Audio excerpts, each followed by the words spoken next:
Round 11 of this 14-part contest could not have been on a better stage. The Roggenburg track in Switzerland is the scene of many great battles for World Championship honours on both 2 and 3 wheels.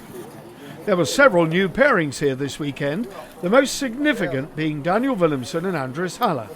The young German, sadly no longer able to compete with Valentin Giraud, was always going to be snapped up by someone. He's more than proved his worth this season, and Willemsen needs a passenger of his calibre. Gary Moulds availed himself of the services of the Australian Brian Anthony, with the Kusch cousins now reunited on home soil. Justin Koiben had the Swiss Simon Volti on board. Etienne Bax and Kasper Stupelis were very fast from the word go, as were Koen Hermans and Nicolas Mousset. Hermans knows he has to do something special to keep Arne Dierkens and Robbie Bax at bay in the standings. Group A and Jake Brown, Joe Millard hit the front, followed by Brett Wilkinson and Ryan Humphrey. Stuart Brown and Josh Chamberlain were third, making it an all-British trio at the front and 3 left-handed sidecars. Bax and Stupelis sat fourth, but not for long. Bax was going like an express train and moved into the lead at the end of lap 2.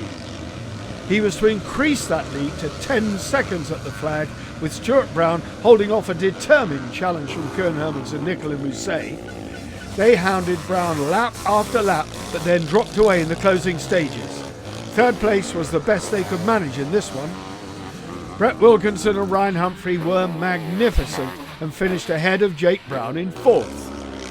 High-profile names destined for last chance included Daniel Willemsen, who recorded just 7 laps after lying 7th for much of the race, and Zeno Compilati with just 5 laps to his credit.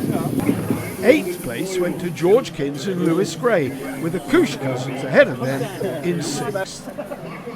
Group B, and away they went, with the Holshot Kings, Dierkens and Bax being challenged for the crown here by local stars Marco Heinz and Rudy Betschart. Dierkens won that particular battle, but at the back there was a first bend tangle involving Gary Moulds and Brian Anthony and British crew Dan Foden with his Dutch passenger Roy Bierhoff. Next at the front behind Heinzer came Varric Guiners and Veldman Janssen. Marvin van Luken and Ben van der Voga were battling with Gert van Verven and Peter Bonk, only to charge through and make inroads on the leaders.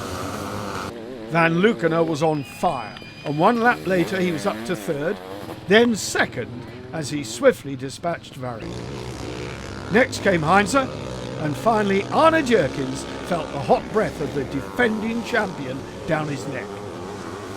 Further down the order, Christoph Santemans and Justin Koiben were both riding hard, as indeed were the 2 Czech crews, Kolenčík Hejhal and the Hrok boys, with Gary Moulds making up ground. He was eventually to make it through and claim the 12th and final automatic place on tomorrow's grid. In 14th place, Dan Foden now joins Compilati and Willemsen in last chance. Surely those 3 cannot fail. Stay with us here to find out tomorrow on FIMSidecarcross.com for all the latest news as it happens.